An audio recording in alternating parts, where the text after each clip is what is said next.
Bonjour à toutes et à tous, bienvenue sur ma chaîne. Vous pouvez me joindre au 07 70 01 32 65.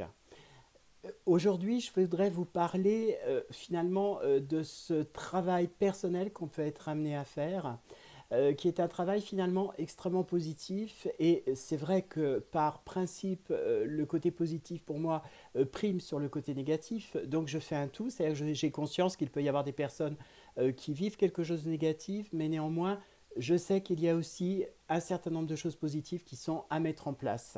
Alors, je voudrais déjà euh, affirmer vraiment haut et fort l'importance de faire attention à vous-même, de faire attention aussi en faisant attention à vous-même, aux autres et à la société.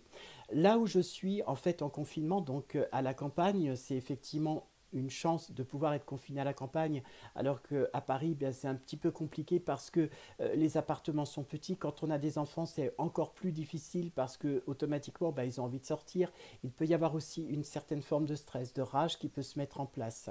Je pense aussi à ces personnes qui sont violentées moralement et à ce que l'État a permis de faire en parlant de cette violence qui existe, hein, et qui se pérennise aussi de par le confinement.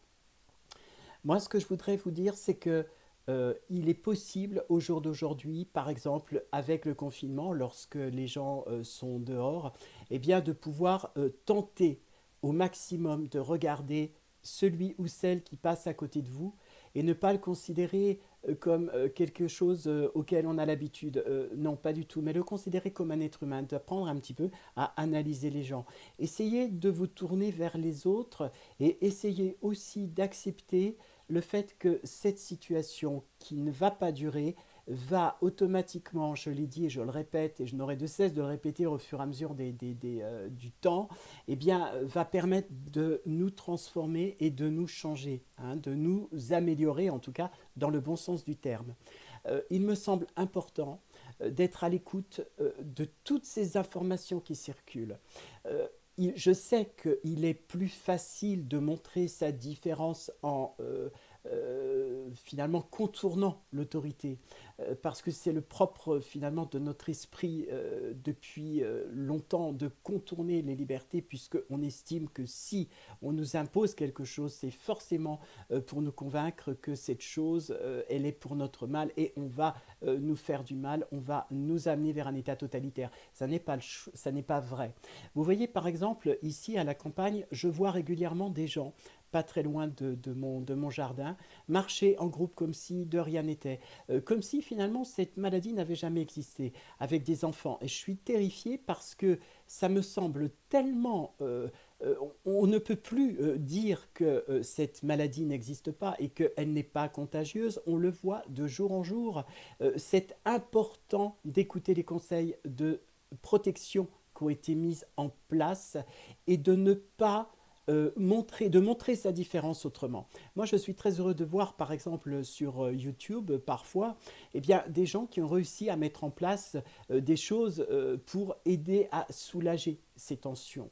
Je crois qu'il est important pour que justement, et c'est là le paradoxe, pour que ce confinement puisse enfin prendre fin, je dirais, eh bien, de bien respecter la totalité des conseils qui nous sont donnés. Lorsque je fais mes consultations de manière systématique, puisque je ne peux plus recevoir mes patients au cabinet, je le fais donc à distance, eh bien, je m'interroge sur comment va mon patient, comment va-t-il dans sa manière d'être, qu'est-ce qu'il vit, qu'est-ce qu'il ressent quand il va faire ses courses, quelles sont les choses qui ont changé dans son existence. Et c'est très important parce que beaucoup aujourd'hui, et au fur et à mesure de l'évolution finalement de cette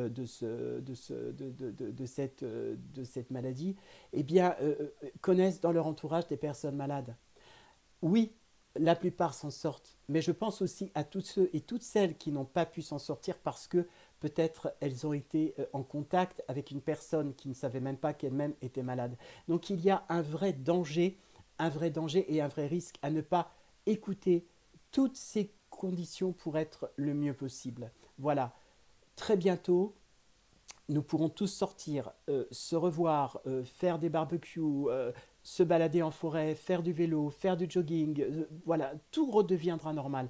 mais on doit absolument aider les personnels de santé. On doit aider notre voisin, on doit aider celui que l'on croit être dans la rue bien, c'est pas vrai.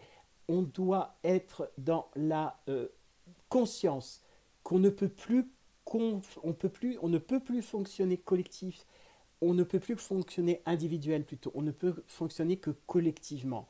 On ne peut que, par notre propre attitude, aider à ce que tout cela s'arrête. C'est bien à 8 heures du soir de sonner les cloches ou bien de taper sur des casseroles pour féliciter les personnels de soins qui sont vraiment derrière. Moi, je voudrais m'adresser aussi à tous ceux et à toutes celles qui ont du mal à vivre ce confinement. Et il est important, au vu de la situation, de bien garder à l'esprit qu'il y aura et il va y avoir, compte tenu de la masse de personnes qui travaillent, de scientifiques qui travaillent, une solution. Et cette solution, pour que nous puissions tous la vivre, eh bien, c'est prendre conscience que ce confinement, essayons de le respecter au maximum. Prenons le temps, enfin, de ne plus penser qu'à nous-mêmes et à cette privation de liberté compréhensible, mais enfin à la société en règle générale et nous intéresser aussi à ceux et à celles auxquels on ne prêtait aucune attention avant. Je pense aux personnes dans le besoin, dans la rue. Je pense aussi à ces personnes âgées, etc. Donc tous ceux qui sont fragiles, aidons-les par notre sérieux par rapport à ce confinement qui, je le répète, va un jour ou l'autre prendre fin d'une certaine façon, de manière équilibrée, et ce sera fait avec finalement joie, et on pourra dans quelques années parler de cette époque avec voilà, des souvenirs, j'espère les meilleurs possibles. Prenez bien soin de vous. À très bientôt. Au revoir.